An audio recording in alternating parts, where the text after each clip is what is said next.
All right. Tippage of the beverage. The beverages. I just Oh, realized check. that. Oh, sure, bro. I just realized you cannot spell beverage without rage.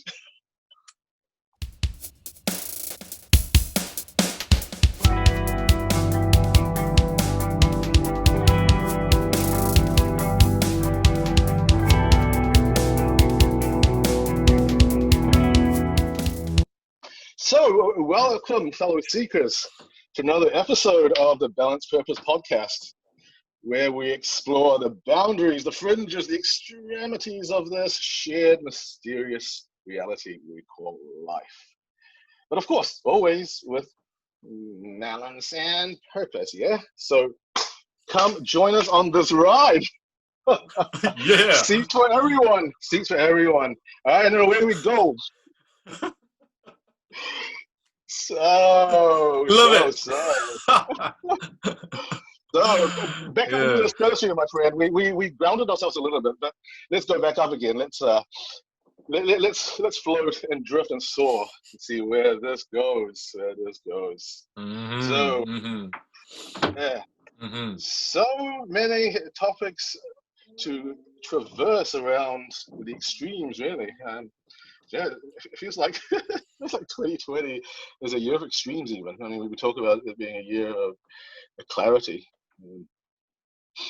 I've been kind of dwelling on this actually about this topic of extremes, and certainly how to really find balance and purpose. Hence why we're doing this, right? But it always feels like a topic that's come up again, certainly with perhaps Black Lives Matter and COVID-related racism and statue toppling around colonial histories and so on and so forth. It seems like everyone's trying to reclaim a sense of who they are. So what I'm speaking about here is this topic of identity. It seems that it really does evoke some extreme emotions and opinions in people. And so this is a topic of endless fascination, and I wonder if perhaps this is something we could take a peek into, perhaps. So please take away, my bud. Identity, according to my training, is really a key part of how we define ourselves, and a lot of times, we kind of have to really define ourselves in order to approach the world out there.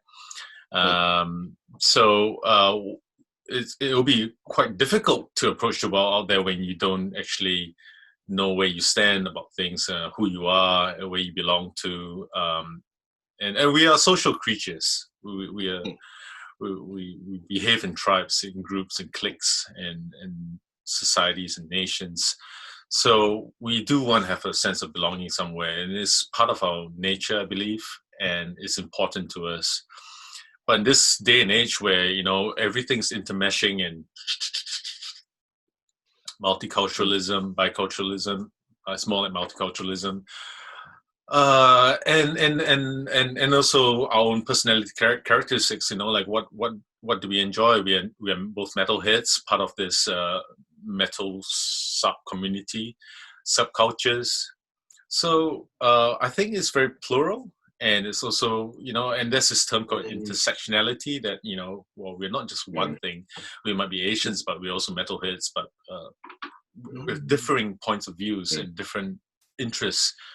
So, where do we all stand in this, and how do we unite? I think it's a very big talking point. And do our commonalities actually mean more than our differences?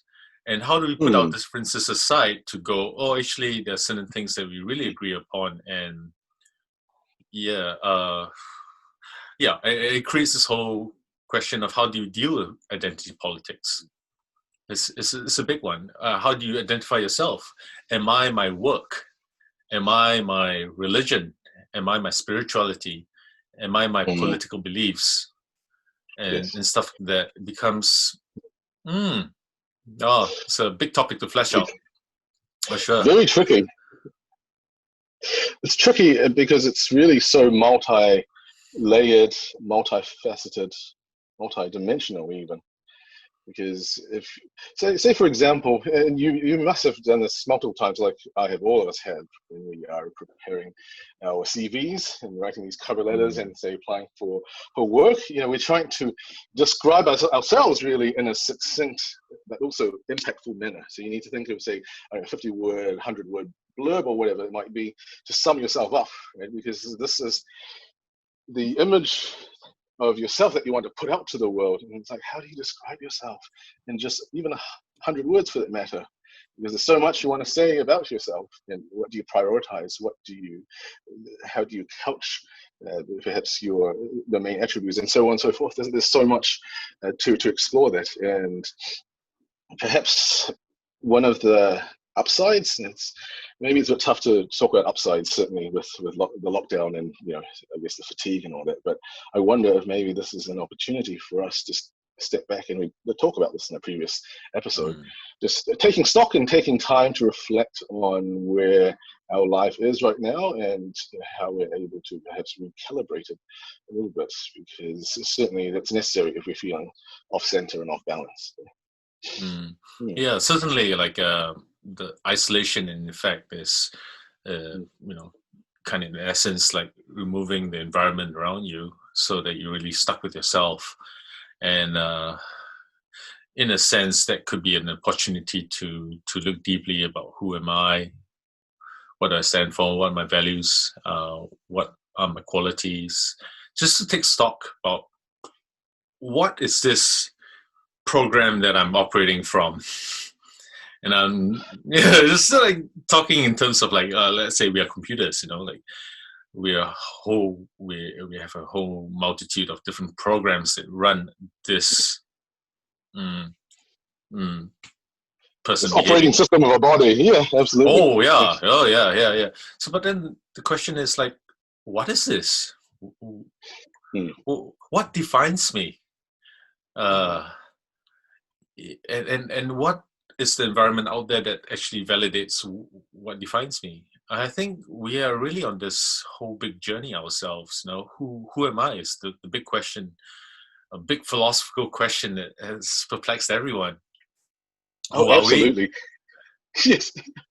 In fact, just as you said that, I had this image flash in my mind. It's man, I can't remember the name of this movie now, but it's a Jackie Chan flick. Where I think in the lead up to the scene, I think he either had some form of amnesia, he loses memory somehow, and he's on his knees and he's crying, "Who am I?" And I was thinking about it just as you said that, because I've certainly had those "Who am I" moments.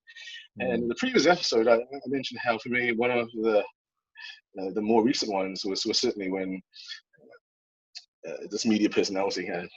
His name escapes me now because he's so forgettable, really. Mike Roberts. Sorry, Mike, if you're listening to this, you're kind of forgettable. Just to put it out there.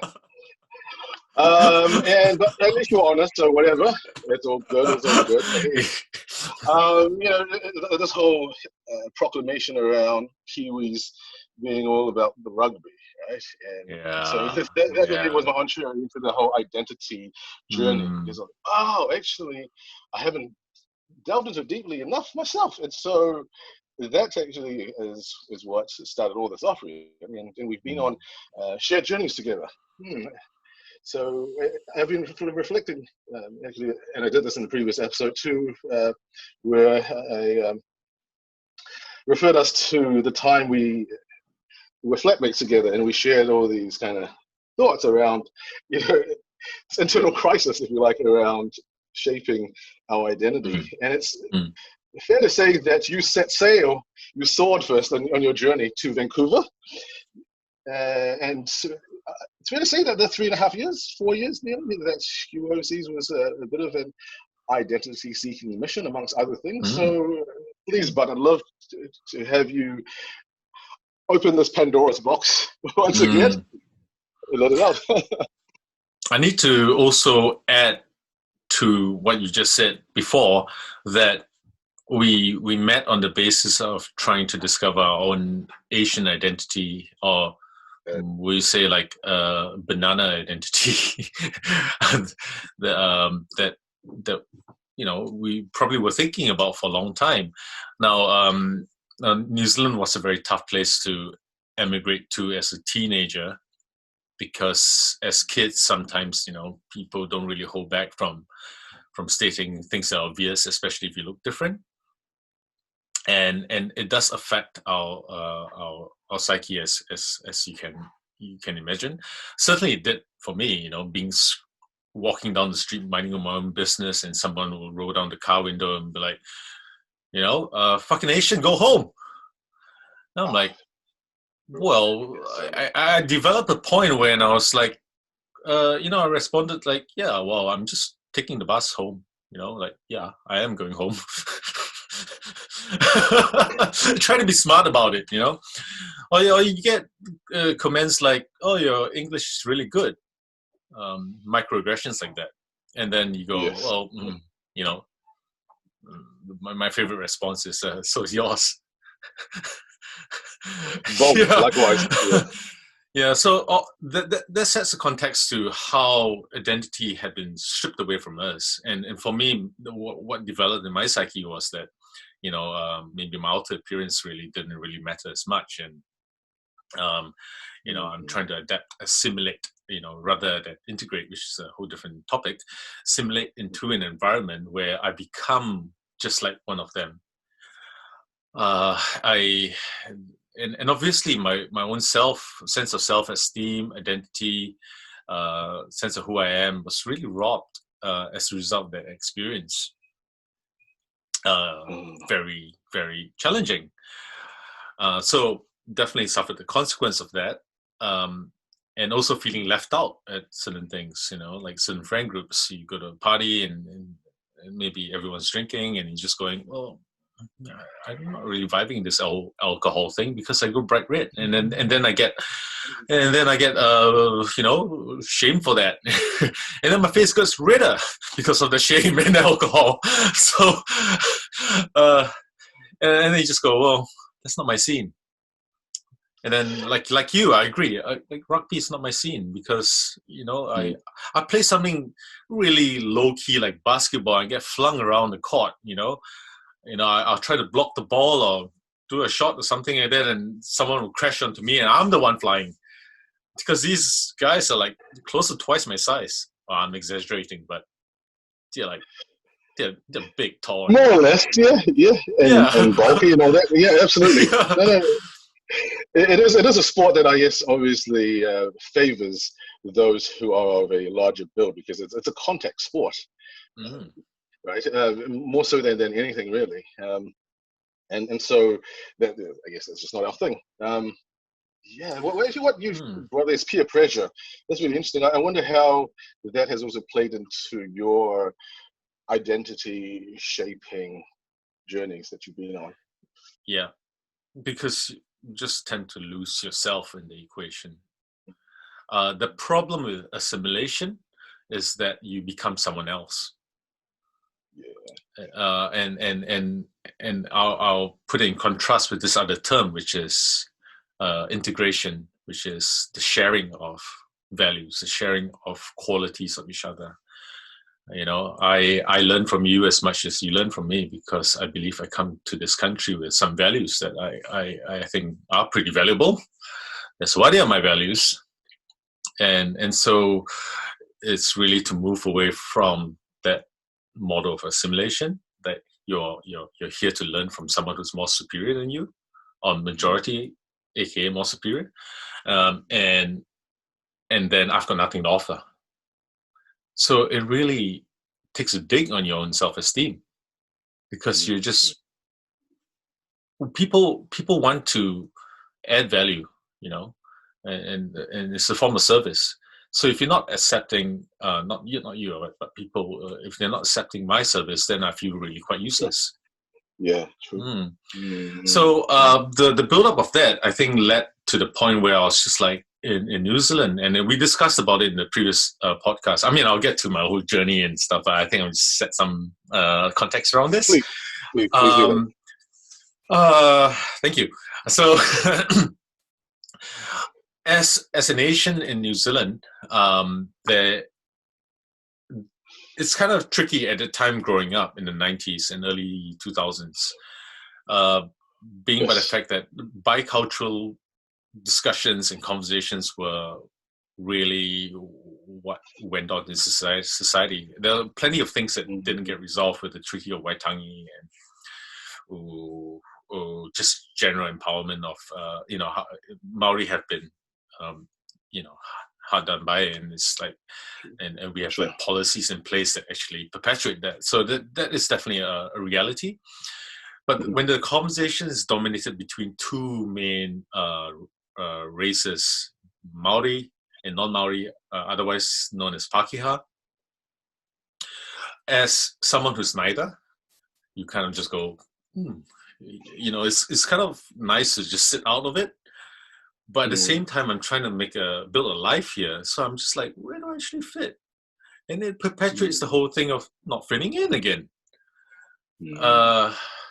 And then it gets complicated because you don't feel like you're part of a conversation. You feel left out.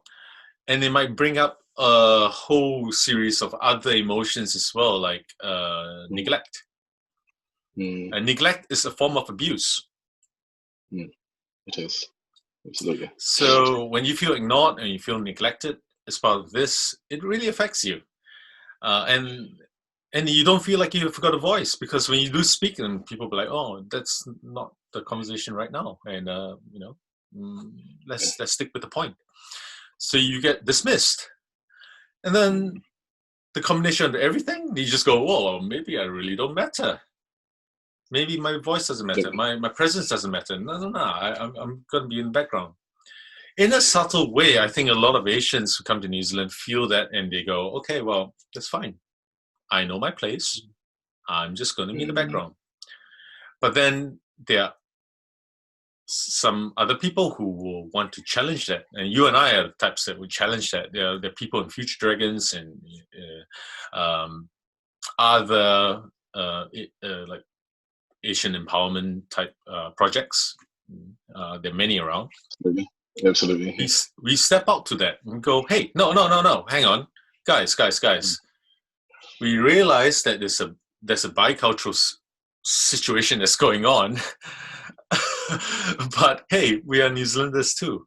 And by the way, the world is actually becoming more multicultural. So while you're sorting this out, maybe you want to give a bit of attention to the idea that we are a multicultural society, and it's not just Asians too. Where do the Africans fit into here? We have a huge South African population. We have a huge English, or maybe a bit more synonymous with Pakeha, comparatively speaking. But what about the Asians? And within nations, we are such a spectrum. Yeah, so diverse. Absolutely. Yes, absolutely. Okay, let's put a finger on it. Koreans, the Japanese, the Chinese, the Thais, the Indonesians, Filipinos, Vietnamese. Oh man, we're all different people. Very different. And even within this whole broad umbrella of Chinese, there are so many different kinds of Chinese. And actually this really hit me quite hard when I first visited China back in, this would have been the early 2000s. It's just for a holiday, but it just blew my mind just how everything that I thought was familiar to me was just somehow different here. I mean, there are aspects, obviously, of China that are familiar for those of us who are born, say, in Singapore, Malaysia, and parts of Southeast Asia, where there are sizable Chinese populations too. But I almost felt in that situation that I identified more as Southeast Asian, broadly speaking, than even Chinese, mainland Chinese. So in a way, I felt more kinship with Indonesians and Thai and Vietnamese and Malaysian people than with fellow Chinese people. And so there were so many complexities within identity. And it speaks to the fact that this really does deserve a deeper delve, because it's such a complex topic, and just to say, sum someone up identity-wise within a few words really doesn't do justice to their whole backstory. There's so much to it. Absolutely. And because it's such a personal thing, then it gets personal. I mean, kind of spoken itself, you know, like it's personal, and any sort of differences that come out with like with how we express that or how we want to accept a certain identity can get really difficult. And no doubt in the past we did clash quite a bit, with regards to trying to define this whole thing around identity. Yes. Actually, quite recently too. Actually, this is really interesting, and it's, I guess, it just demonstrates really how contentious this issue really is. You know, trying to find where you fit in this whole big picture, and it can cause, I guess, a great deal of stress and anxiety, because trying to fit in, especially if you feel like you're an outsider and an outcast, right, and a misfit, it's super stressful, really. So yeah, that definitely came out. I think sometimes I just want to highlight that, you know, and that's the process I had to resolve. And what really helped me was actually going to Vancouver. And that's initially your question is about, you know, me leaving for a little time to discover myself in that process. I can share more about that process. But I think what's indicative is that I needed to go through my own process. And maybe at the time when we had our disagreement, I might have not to by any means say that I'm better anyway, but I felt that maybe I've been through the process of being away from New Zealand and recalibrating, and so my relationship back with New Zealand changed drastically from when we last left off in person. And in the same way, you know, you're going through your process now, which you're trying to come to some sort of resolve. And sometimes it might just be the difference of stages. And it's not to say I'm more advanced or anything, you know, it's I don't put it across that way, but that we have to go through our own time. Yes, absolutely. But if I go back to the whole thing about why I decided to leave New Zealand, was generally because I needed a change of environment to really sit back into who I am, especially when the environment's completely new. There's no one else that actually knows me. Well, in Vancouver, I didn't know anyone. Well, I went there not knowing anyone who were there at the time. Fresh start, buddy. Fresh start, completely. And that is a really good opportunity to start from the perspective where there's no conceived judgments or perspectives on who I am as a person, because I get treated accordingly.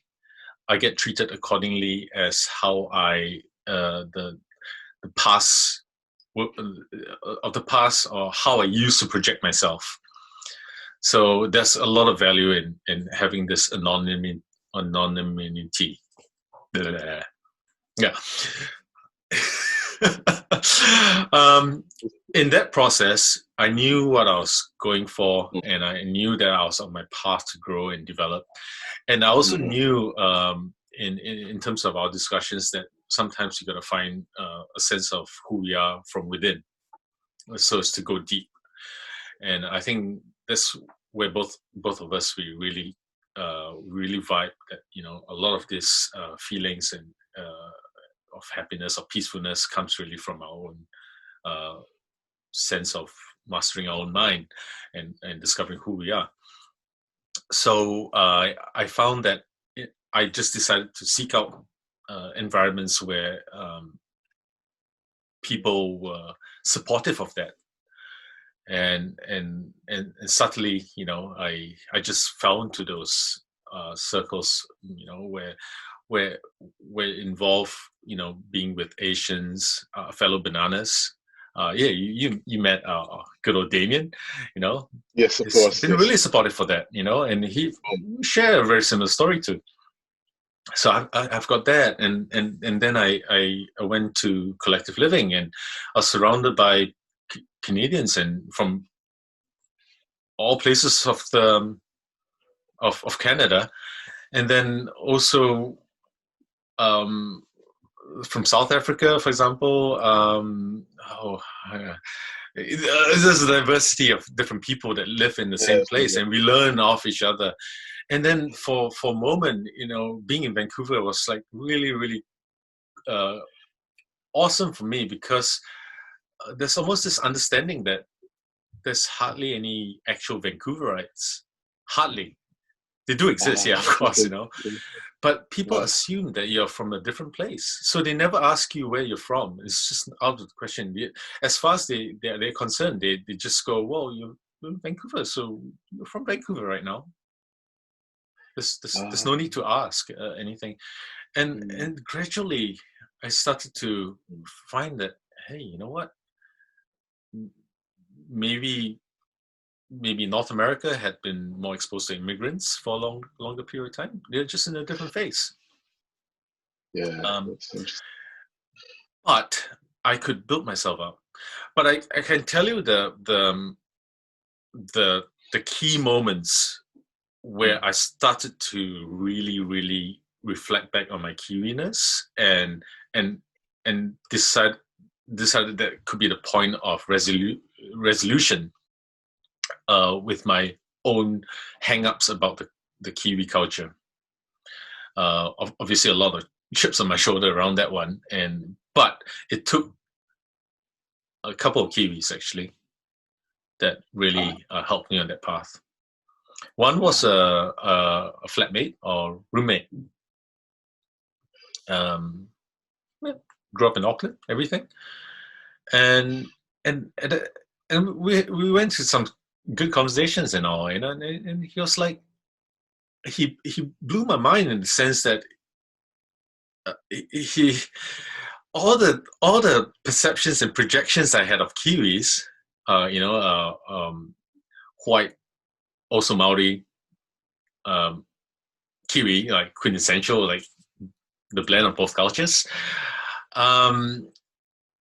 but acting in such a genuine way, authentic way, and like, oh, that blew my mind, because previously I didn't really have that sort of interactions with Kiwis. And I'm like, yeah, we had like such meaningful conversations and all, and I'm like, great. Then another Kiwi, in my friend group within the burner community. She's creative, she's expressive, she's genuine as well. We could have really good conversations. I'm like, this is really flipping the script. Kiwis aren't like that. And I'm like, oh, maybe I was really projecting a broad brush on this.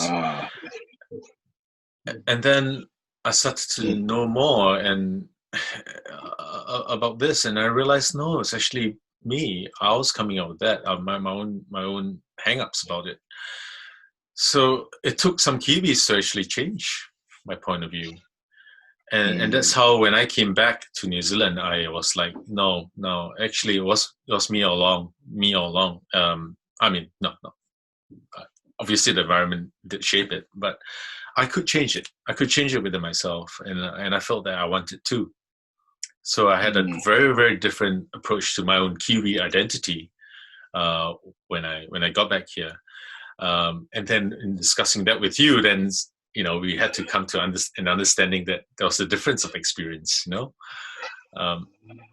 Yeah, so that's basically the basis of where the disagreement came about. But I totally recognize that it's a different experience. Boom! I think you hit the nail on the head right there, bud.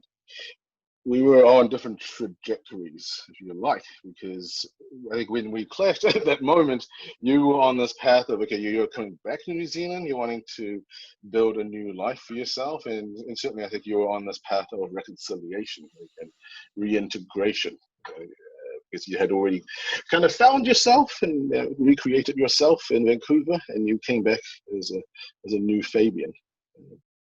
Which I guess speaks to your tenacity, really, because you went through this journey of self-discovery, and you came out from this actually a renewed person.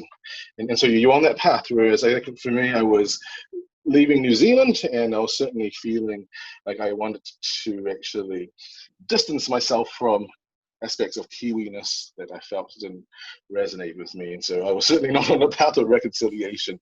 Yeah, I think if anything, I was on a bit of a war path, perhaps, and so that was where it was at. And but I'm glad it happened, because it allowed us to actually share each other's perspectives and to see things from different angles, and we realized that actually we were just on different journeys at the time, but certainly around questioning what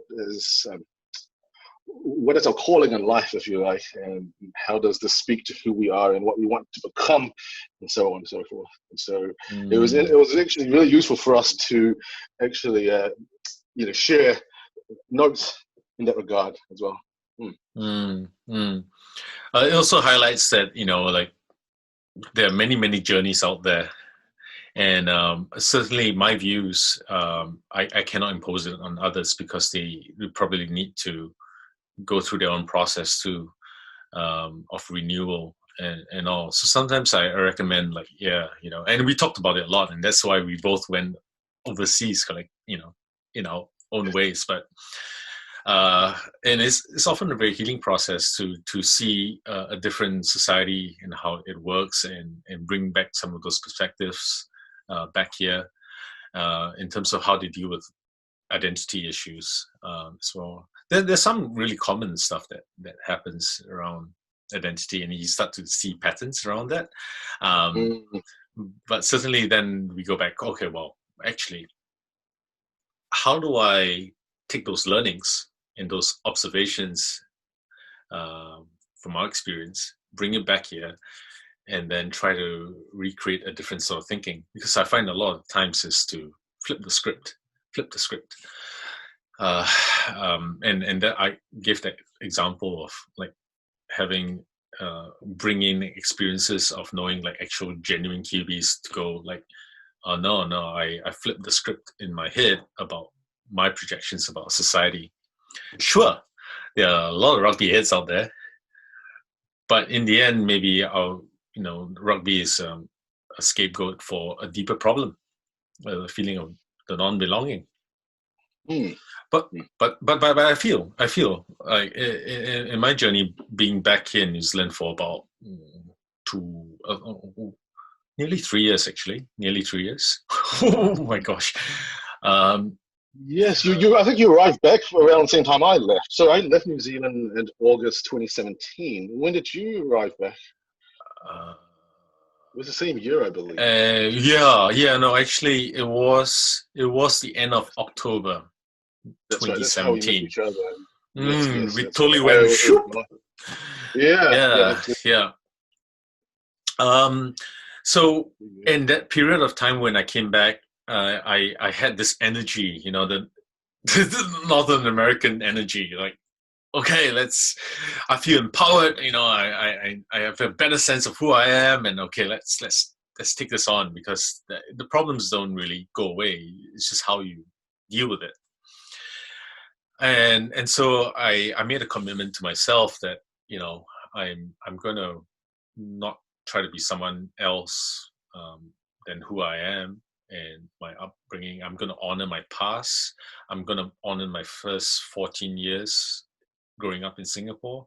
I'm going to honor the additional 3 years of being in Singapore, doing my military service. And I'm also going to honor my Kiwi part. That gave me the experience that I did. Mind you, I don't come from an overly unprivileged background either. So even in society, so I'm just like, it's actually pretty okay when I really reconcile the facts. And so I'm just going, okay, let's build upon that to create a unique sense of me.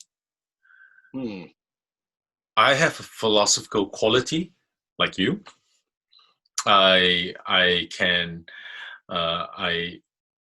like to take initiative about things. I like to challenge things. I don't feel as though I want to fit in necessarily. So if I'm not going to fit in, I'm not going to. What's it? Oh, in other words, I become my own leader. I lead myself in a way where I don't need people to lead me. In fact, if I become my own leader, maybe then I can have the confidence and the mana to go, actually, I've got some value to give. I've got a bunch of good experiences that make me who I am, and actually I can share something with you if you like. So that's the birth of KNS. And that's the birth of the other project I'm in, the T-Bus, because I feel like Chinese culture has value. For example, I know I talk a lot, but yes, I'm passionate about this, right? I'm just aware about that.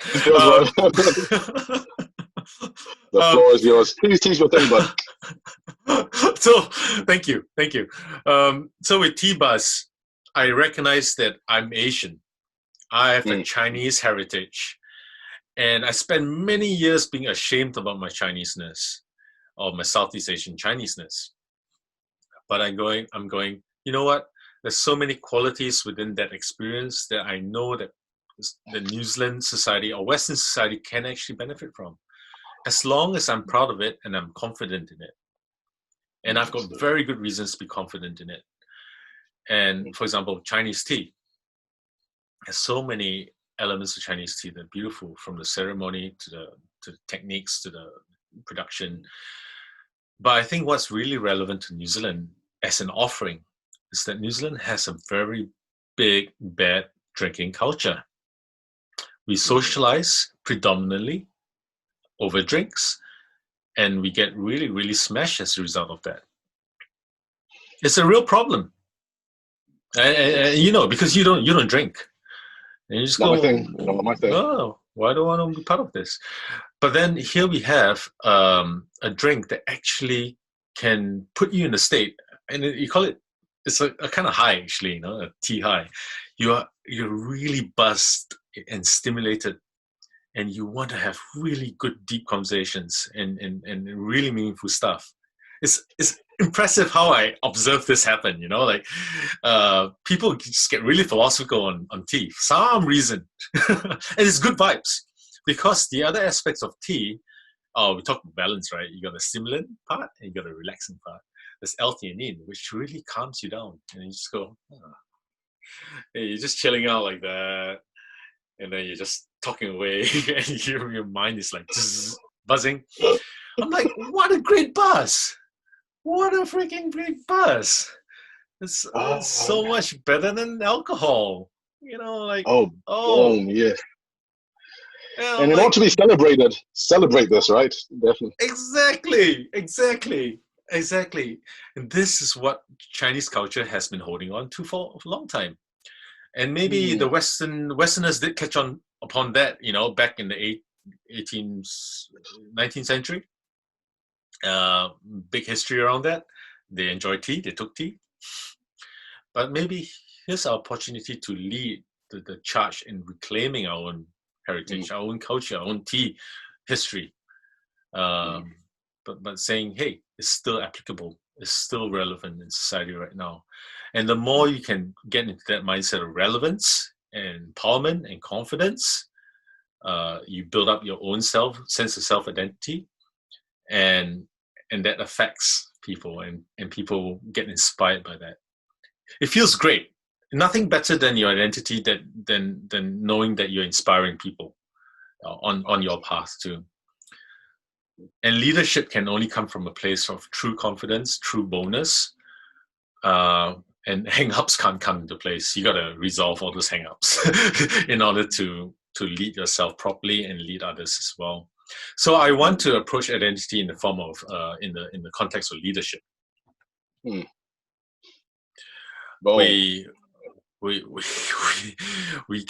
have the mana. We have the mana. We just need to discover it within ourselves. Wow, dude. Yeah, I'm so stoked that you have started this tea project, because I think this is very much needed, and this is a void that needs to be filled, if you like. And I certainly love the approach you're taking with this, in terms of wanting to publicize and include others in the celebration of Chinese culture. It's certainly something that we should be proud of and not be ashamed of. And I think this is actually a great inspiration, but because even for me, with my reconciliation with identity and my gripes with New Zealand, the ones that still remain, it's heartwarming to know that there is a space for ethnic minorities to celebrate who they are. And I like to think that what we've started here with this Balanced Purpose podcast is also a platform for those who feel like they are being left out of the equation, those who don't have a voice, those who feel like they don't matter because they're not part of the national conversation. Well, here is a voice for you, so please come join us on this journey.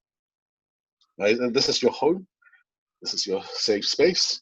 This is your sense of belonging, even if that's what you wish to explore. So come join us for further journeys as we explore this topic further and many more. And for our viewers, I would like to invite that please support us with our message.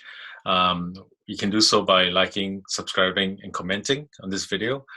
We really appreciate that. And we look forward to hearing your perspectives on this. And then, who knows, we could comment and have a conversation on this topic. Indeed.